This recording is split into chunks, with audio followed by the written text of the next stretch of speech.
कला की भूमिका सर्वाधिक महत्वपूर्ण उदाहरण है। विवाह के अवसर पर शहर हो या गांव हो, महिलाएं विभिन्न प्रकार के जेवरों को पहनती है, जिससे उनके सुंदरता में और चार चांद लग जाता है।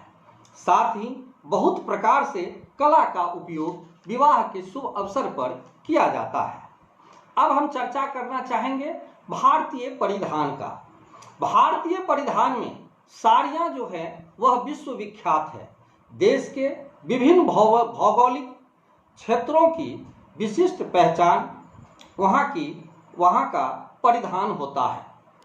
कला के उत्कृष्ट नमूने परिधानों के माध्यम से विश्व के अन्य भूभागों तक पहुँच गए हैं। हालांकि फिल्म, टीवी, आधुनिकीकरण, सामाजिक परिवर्तन आदि ने भारतीय परिधानों पर अपना असर अवश्य डाला है, परंतु फिर भी क्षेत्रीय परिधान भारतीय संस्कृति की कलात्मक निधि है, इसमें कोई दो राय नहीं। भारतीय संस्कृति में परिधानों के प्रति सर्वाधिक सजगता और संवेदनशीलता मिलती है। भारत की प्रादेशिक मान्यताओं एवं आस्थाओं के अनुसार पुरुष और महिला परिधानों का पारंपरिक चलन है। कभी कभी खास अवसर पर परिधानों के रंगों और चित्रों का ऐसा जोड़ मिलता है कि सिद्धहस्त कलाकार भी आश्चर्यचकित होकर अपनी सूझबूझ को खो बैठता है। अब हम बात करेंगे भारतीय आभूषण का। आभूषण पहनना भारत की प्राचीन परंपरा है।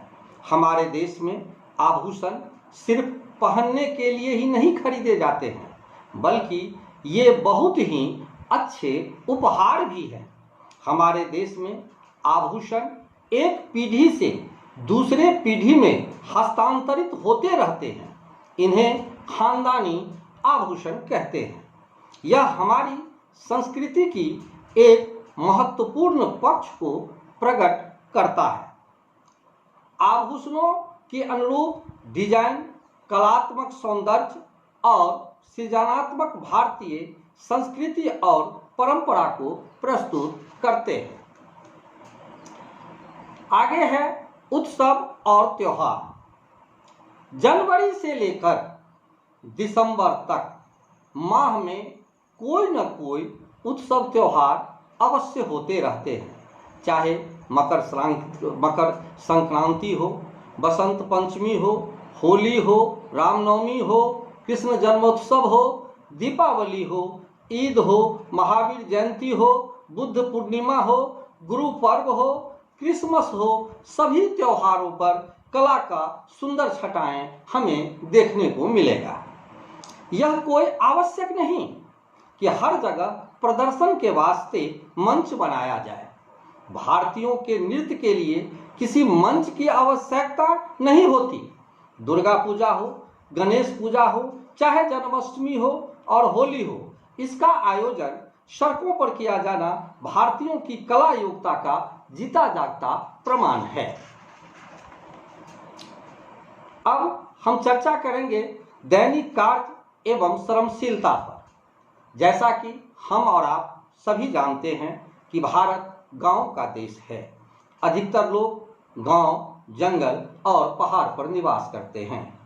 इनके अधिकतर लोकगीत और लोक नृत्य श्रम और काम धंधों की क्रियाओं से संबंधित होते हैं।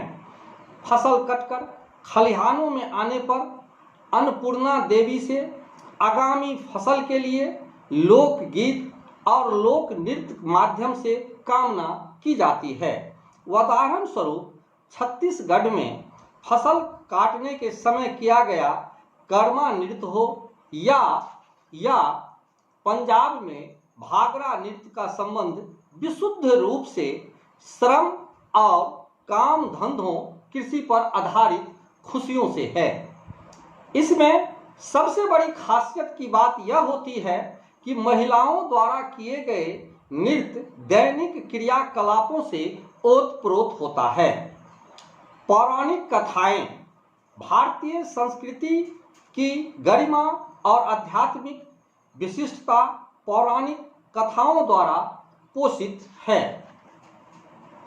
सार्वजनिक प्रवचनों में, शास्त्रीय नृत्य नाटकों में, रंगमंच और छाया नाटकों में, शिला शिल्पों में पौराणिक कथाएं समाई हुई है।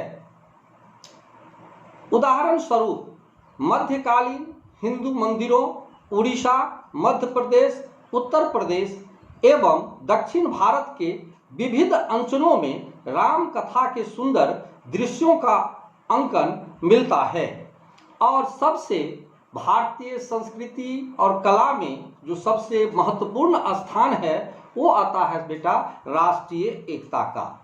भाषा, धर्म, जाति और भौगोलिक इकाई के आधार पर भारत विविधताओं वाला देश है, परंतु भावनात्मक एकता भारतीय संस्कृति का वह सबल और सशक्त पक्ष है जो राष्ट्र को एक सूत्र में बांध देता है।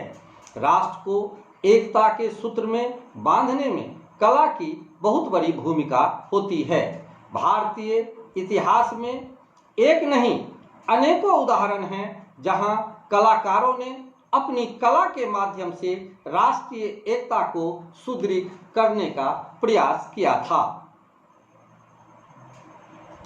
अभी तक हम लोग जिन जिन बिंदुओं पर चर्चा किए हैं उसमें स्पष्ट करने का प्रयास किया गया है कि भारतीय संस्कृति और मूल्यों के सभी पक्षों पर कला का प्रभाव पड़ता है। इन्हीं शब्दों के साथ मैं अपनी वाणी को विराम देता हूं। धन्यवाद।